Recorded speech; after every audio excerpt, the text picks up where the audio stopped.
Hello and welcome. My name is George, and if this is your very first time here, please subscribe, turn on the notification bells, and the thumbs ups. Very much appreciated. All right, hey, drop your comments because there's going to be a lot of them about this particular video. I'm imagining.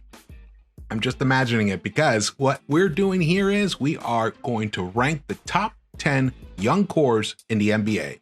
And to be specific, we're talking about 23 and under. Some other entities have put out some top 10 rankings and they went to 25. That seemed too old. Even 24 seemed too old. Some players that are 24 have been in this league for 5-6 years even.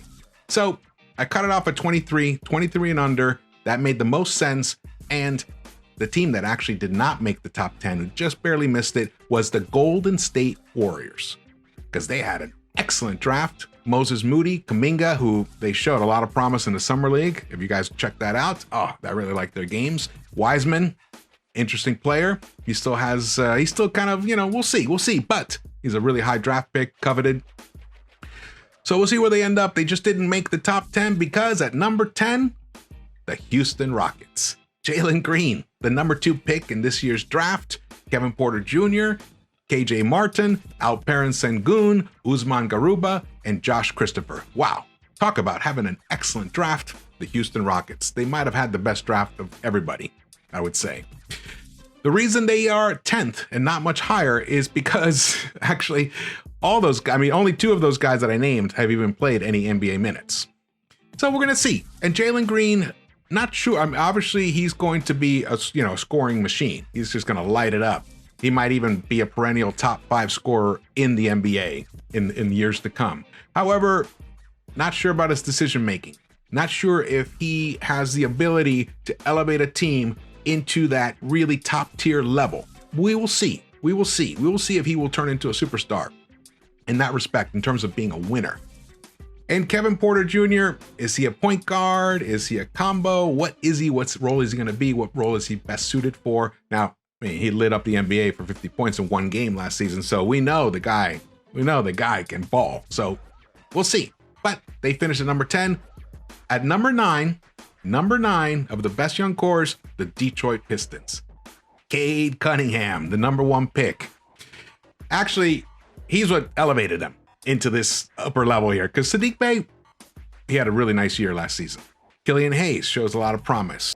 Sabine Lee, Sudoku Tambuya, Isaiah Stewart, I like him a lot too as well. And then they have Frank Johnson and Luka Garza to round it out. A lot of young players, nice little core. We'll see after a couple of seasons how they develop. But Cade is head and tails the best in this group, and he actually does have that chemistry of him where he comes across as a winner. He feels like a winner, and eventually I think this team will become a winning franchise again because of Mr. Cunningham. All right, number 8, the Charlotte Hornets. This is all about LaMelo, man. LaMelo, because, I like Miles Bridges and PJ Washington, but they're inconsistent. And Book Knight, I wasn't as high on Book Knight as a lot of people were, but, gonna give him some, we'll see. I'm gonna stay open-minded about him. And then they got Kai Jones and JT Thor, but this is all about LaMelo Ball. Very similar to the Detroit situation, and even Houston in terms of, elevating their team as a young core, elevating their young core to actually make an impact. And lastly, they had a pretty, they played okay last season. They did decently. So we'll see. We shall see. I have a feeling that this core, they're going to make some noise next season. So look out for them. And LaMelo, he's the real deal in terms of a playmaker. Number 7. This might be a little high for some people, but Sacramento Kings, man. Sacramento Kings. De'Aaron Fox and Tyrese Halliburton. Just those 2 alone are, wow, what a dynamic young backcourt. And then when you add Davion Mitchell to this team, Davion Mitchell, talk about a winner. If you saw, if you saw him play at all for Baylor and then you got to enjoy Summer League with him, you can see this guy, what do they call him? Off night? He's off night for a reason. Other players, man, they do not want to go up against him. I think that trio, and then they have Marvin Bagley and Kyle Guy and Robert Woodard III. Just really like what the Sacramento Kings have got going there. However, the organization itself, we'll see. I for all we know, De'Aaron Fox gets traded. We'll see, but that's for another time to discuss that. But at number 7, the best young cores, Sacramento Kings. Number 6 is the Memphis Grizzlies. Ja Morant, man. Ja Morant, Jaren Jackson Jr., Desmond Bane. Just those 3 alone.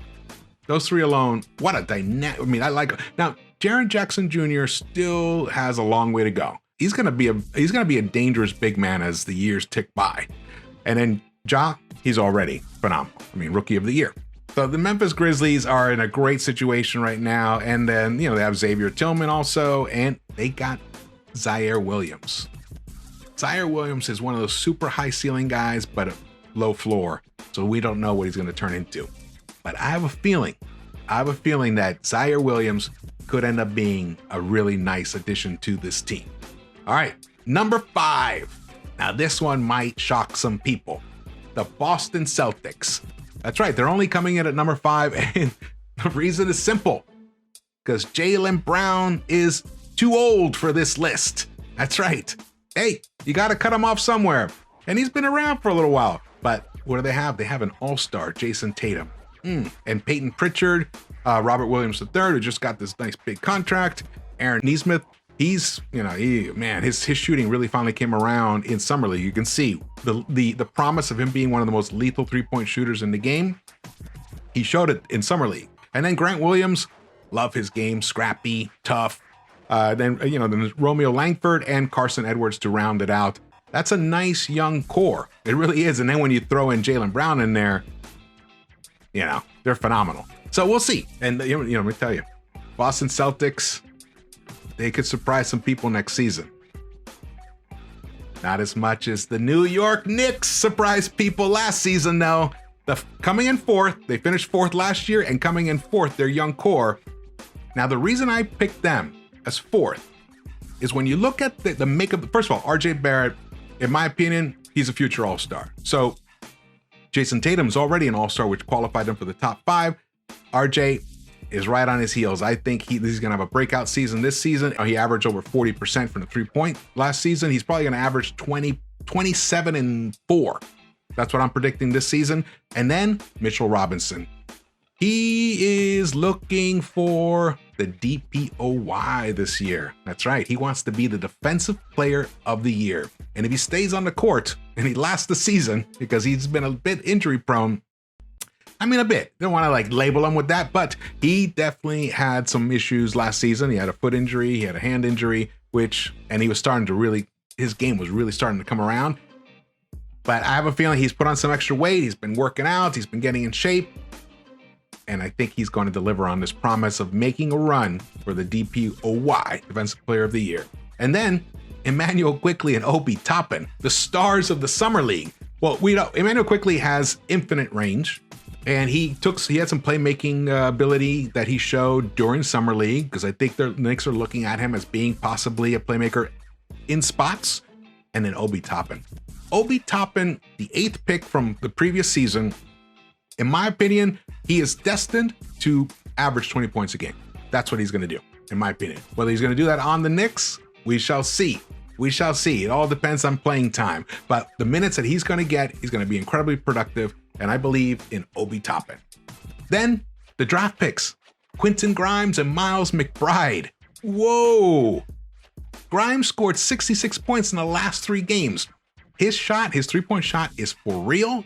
And then Miles McBride made Sharif Cooper quit Summer League. All right, I'm a little bit of a joke, but defensively, he's probably the 2nd best defensive guard in the entire draft. He might be the 2nd best defensive guard that we're going to talk about today, after Davion Mitchell.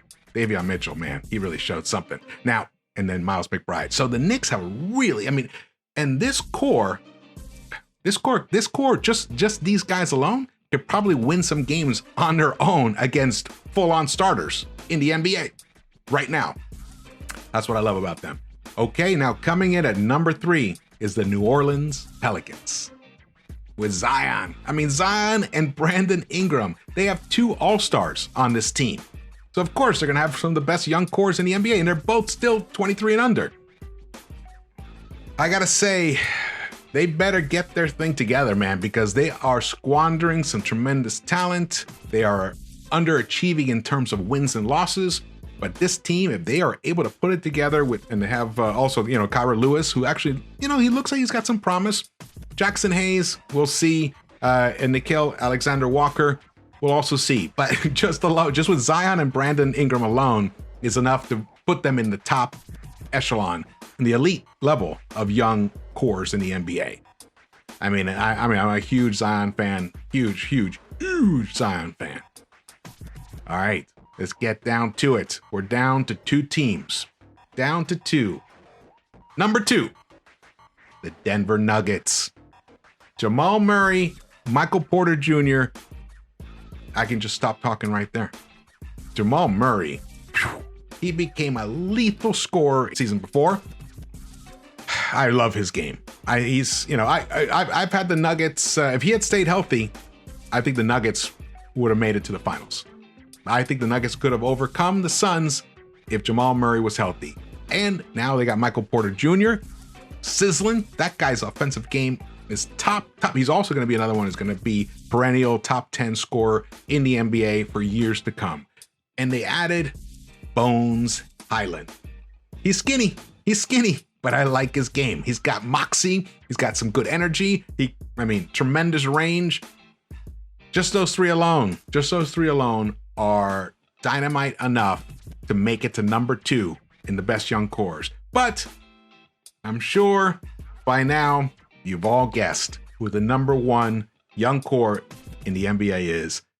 And it's none other than the New York Knicks nemesis, the Atlanta Hawks. Just look at that team. Trae Young, John Collins, DeAndre Hunter, Kevin Huerter, Cam Reddish, Onyeka Okongwu, Jalen Johnson. They added Jalen Johnson and Sharif Cooper in this draft. That is such a look how many players. What is that? 1, 2, 3, 4, 5, 6, 7, 8. 8 young players qualified for this young core. And then Trae Young, all-star. John Collins, he has potential to be an all-star. DeAndre Hunter, defensively, the guy has problems. He's problems for other teams. This is such a dynamite young core. And to think that they have these other players like Bogdanovich and Gallinari and Capella, man, the Hawks are going to be dangerous next season, no doubt. And they have their drafting has been superb over the years. And they've built a really nice squad around Trae Young. And then when you look at John Collins, and then you look at Jalen Johnson, man, he had a nice summer league. He slipped. I think they got him at 20th. That's a good spot for him because, there were some issues. People didn't know what they were going to get. He left Duke early, but his talent was always there. So it's more about what's between the ears with him. And it looks like he's committed. He's committed to being as good a player as he can be. So that means the Hawks got a steal down there. All right, well, there it is. That is the top 10. The top 10 best 23 and under young cores in the NBA. Atlanta number 1, Denver number 2, New Orleans number 3, the Knicks number 4, Boston Celtics number 5, Memphis Grizzlies number 6, Sacramento Kings 7, Charlotte Hornets 8, Detroit Pistons 9th, and rounding out the top 10, Houston Rockets, with a little shout out to the Golden State Warriors at 10.5. All right, well, thanks so much. Thanks so much for watching this, and drop your comments. I want to hear you guys' feelings about all this. Subscribe, hit the thumbs ups, and I will see you around the Knicks-Verse.